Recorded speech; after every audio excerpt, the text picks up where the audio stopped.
We're going to prepare your onion, your celery and your carrot, chop it up and stick it in a big pot.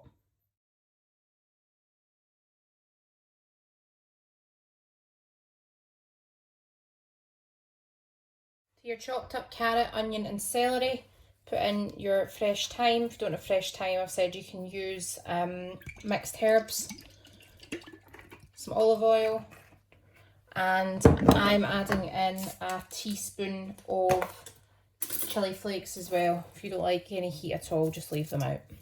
Then we're going to put this in the heat and start to soften down the veg. Next, we're going to chop up our mushrooms. You can leave them out if you don't like them. I love me a wee mushroom, so I'm going to add them in. These are going to cook a lot quicker though, which is why we don't put them in at the same time as the carrot, celery and onion.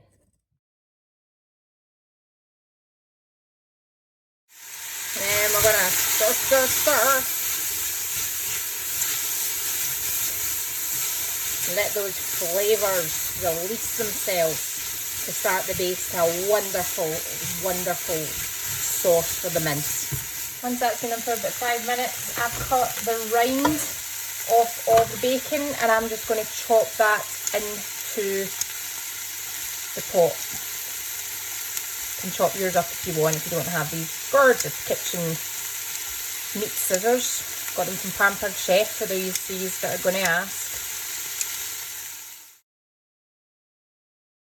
And then to that, I'm going to add in the chopped mushrooms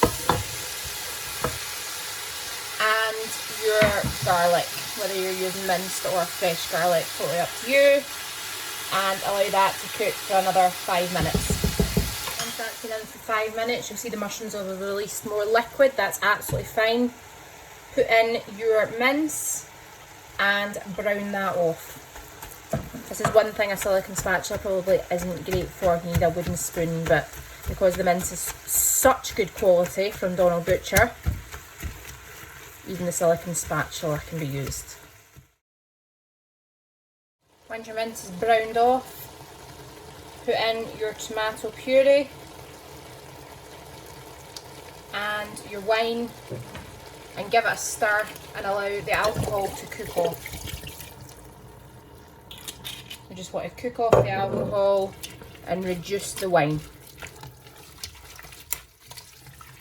Once the wine's all reduced down, your 2 ham stock pots dissolve in water. Add that, your passata, and give the jar a wee rinse out of water as well, and also your chopped tomatoes. Then what we're going to do is put that on a low to medium heat and allow it just to simmer and bubble away and come together. It just enriches all the flavours and deepens that tomato sauce for a couple hours. So at a possible 9, I'm going to leave that simmering on a 4. Next we're going to get on at making the white sauce. So that's melting the butter in a pan and weighing out your flour. Once your butter's melted, sounded so Glaswegian there, didn't I? Butter. Once your butter has melted, add in your flour and mix that in, and that makes your roux. So this is the base of what thickens your white sauce. So combine it all together and then just allow it to kind of like sizzle over the heat for up to a minute. We just want to get rid of that kind of like floury smell and taste. So just cook it off and then we're going to start adding the milk.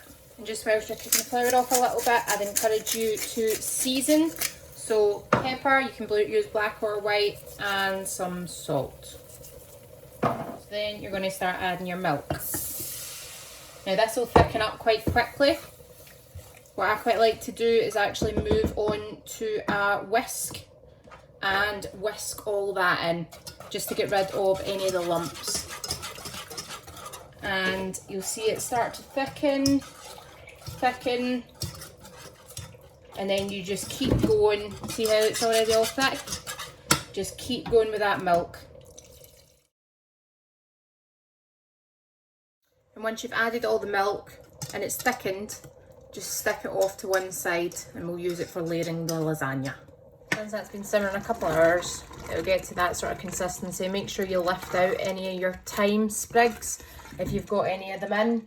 We don't want things like that being in our lasagna. When you get whatever dish you're going to be putting your lasagna into, lasagna sheets, and heat through your white sauce again, and then we're going to start layering. We always start with a layer of the mince first, just so that nothing sticks to the bottom.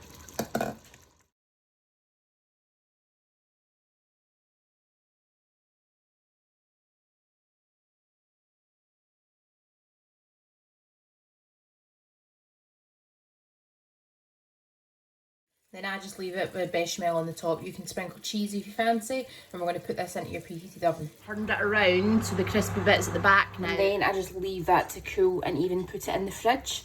It is true what they say in my opinion, yesterday's lasagna is better. So I'm going to let this cool, put it in the fridge overnight, and then I'm going to cook it tomorrow with the marinara sauce and the mozzarella.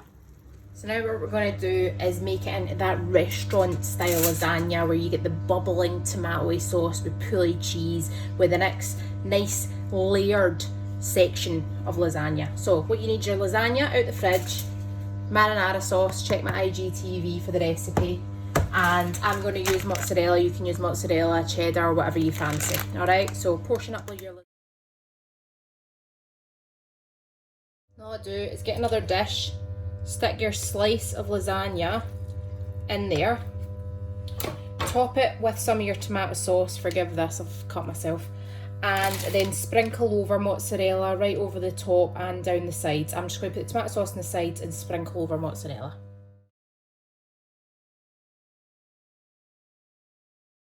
And there we have it, after 20 minutes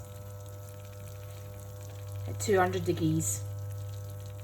Melty, oozy goodness.